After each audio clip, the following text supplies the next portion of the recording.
हरे कृष्णा, राधे राधे दोस्तों। माँ का स्नान कब से कब तक है? माँ के स्नान में किन बातों का ध्यान रखें? किन 5 नियमों का पालन करते हुए हम माँ का स्नान करते हैं तो हमें मधुसूदन भगवान की पूर्ण कृपा प्राप्त होगी। मित्रों, 2024 में माँ का स्नान कब से शुरू हो रहा है, कब खत्म होगा और कौन से 5 नियमों को करते हुए ही हमें माँ का स्नान करना चाहिए। मित्रों, माँ का बहुत ही महत्व है और माँ के महीने में बहुत अधिक ठंड भी रहती है। इस तरह से माँ के स्नान को करना बहुत ही कठिन भी बताया गया है और इसका फल भी अत्यधिक है।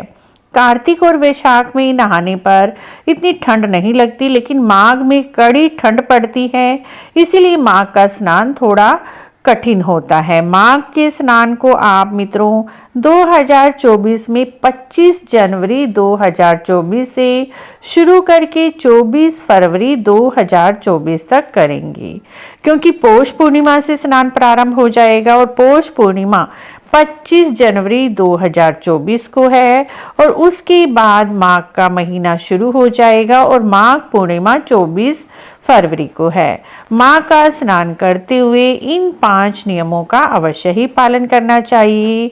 5 नियम इस प्रकार है मित्रों। पहले नियम के अनुसार स्नान का ब्रह्म मुहूर्त में आपको स्नान करना है। ब्रह्म मुहूर्त यानी तारों की छांव में, जब आकाश में तारे दिखते नहीं तब तक ही आप स्नान कर लीजिए। लगभग 5 बजे तक आप स्नान कर लीजिए। ठंडे जल से स्नान का महत्व है, लेकिन यदि आप ठंडे जल में स्नान नहीं कर पाते तो कोई बात नहीं, आप हल्के गुनगुने पानी से भी स्नान कर सकते हैं। ध्यान रखें, यदि आप ठंडे जल से स्नान कर रहे हैं तब उसके अंदर गंगा जल की बूंदें मिलाएं।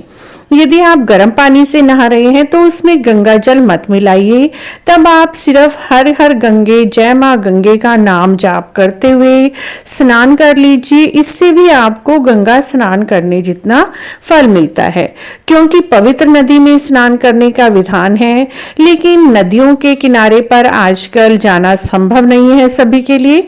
यदि आपके घर के आसपास कोई नदी तालाब है तो आप वहां पर जाकर स्नान कर सकते हैं, यदि संभव है। यदि संभव नहीं है तो आप घर के जल में ही, नहाने के जल में गंगा जल की बूंदें डाल लीजिए, या फिर गर्म पानी से नहा रहे हैं तो हर हर गंगे कहते हुए नहा लीजिए। तो पहला नियम स्नान का है।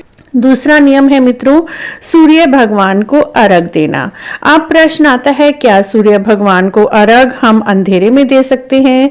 क्योंकि हमारा स्नान 5 बजे के लगभग हो जाएगा, उस समय तक सूर्य भगवान नहीं निकलते, तो आप इस चीज से बिल्कुल भी मत घबराइए। आपको तभी ब्रह्म मुहूर्त में ही सूर्य भगवान को अर्घ देना है।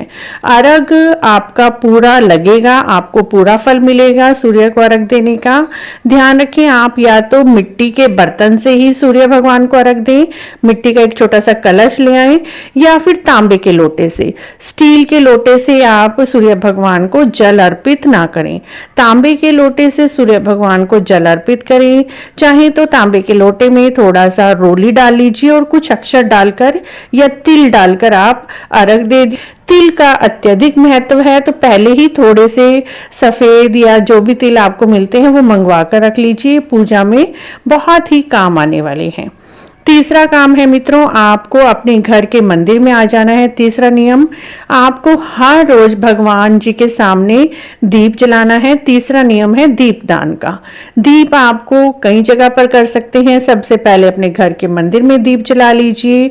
दूसरा, आप तुलसी जी के नीचे हर रोज सुबह शाम अवश्य ही दीप जलाएं। केले के नीचे दीप जलाएं, आंवले के वृक्ष के नीचे, पीपल पथवारी के नीचे। दीपदान आप अंधेरे में ही करें, जब अंधेरा हो जाता है। माघ स्नान सुबह जल्दी उठकर करना है, तो आप सुबह जल्दी उठकर ही दीपदान करें। दीपदान आप अपने घर के मंदिर में, तुलसी जी के नीचे, देव वृक्षों के नीचे, और एक दीप आप भगवान विष्णु जी के निमित्त आकाश दीपदान अवश्य ही करें। खुले आकाश के नीचे, या तो अपनी बालकनी में कर सकते हैं, घर की छत पर कर सकते हैं, और शाम के समय भी आपको दीपदान दान करना है। दीपदान का भी अत्यधिक महत्व है। जैसे हम कार्तिक मास में दीपदान करते आए हैं, वैसे ही माघ के महीने में मित्रों दीपदान अवश्य ही करना चाहिए। उसके बाद चौथा नियम है माघ स्नान के महत्तम को सुनना। स्नान के बाद माघ की कहानी और माघ महात्म अवश्य ही पढ़ना व सुनना चाहिए।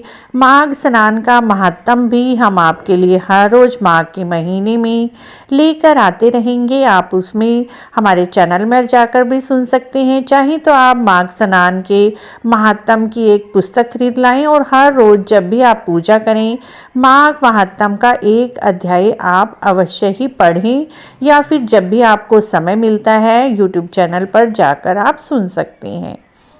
पांचवा नियम है मित्रों उद्यापन।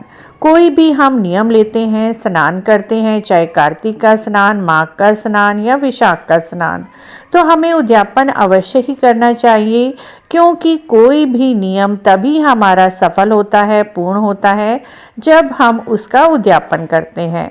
उद्यापन आप अपनी शक्ति के सामर्थ्य के अनुसार कर सकते हैं। उद्यापन में कम से कम एक ब्राह्मण और ब्राह्मणी के जोड़े को पति पत्नी सहित आप घर पर बुलाकर भोजन कराएं। अगर भोजन नहीं करा पा रहे हैं तो आप 2 ब्राह्मणों के निमित्त भोजन की सीधा निकाल दीजिए। सीधे में आप आटा, गुड़, चावल, सब्जियां, नमक, हल्दी, मिर्च, घी ये सब निकालकर उसके ऊपर दक्षिणा रख दीजिए। अगर संभव है तो ब्राह्मण और ब्राह्मणी के निमित्त गर्म कपड़े आप माघ के महीने में अवश्य ही दान करें। ब्राह्मणी जी के लिए आप शॉल ला सकते हैं, कार्डिगन ला सकते हैं, और ब्राह्मण के लिए भी आप शॉल, गमछा, स्वेटर, जुराबें, जूते, छतरी, इस तरह की चीज़ें, चप्पल सहित आप अवश्य ही दान करें। माघ के महीने में चप्पल दान करने का और गर्म वस्त्र और तिल के लड्डू दान करने का अत्यधिक महत्व है। माघ के महीने में जितने भी हम तिल दान करते हैं उतने ही हमारे जीवन के कष्ट दूर होते हैं और हमारे कष्टों का छुटकारा होता है, और हमें जीवन में अत्यधिक शुभ फलों की प्राप्ति होती है, सुख शांति की प्राप्ति होती है, धन लाभ होता है। जीवन में जितनी भी बीमारियां हैं, कष्ट हैं, वो दूर हो जाते हैं। आप किसी भी बीमारी से जूझ रहे हैं, घर में कोई परेशान है, बीमार है, तो उससे भी बहुत शुभ फलों की प्राप्ति होती है। बीमारी का इलाज आसानी से ही हो जाता है, शरीर की सभी बीमारियां खत्म हो जाती हैं। इस तरह से मित्रों माघ का स्नान करेंगे तो आप इन 5 नियमों को अवश्य ही ध्यान रखकर करें, तो आपको माघ के स्नान का पूर्ण फल मिलेगा।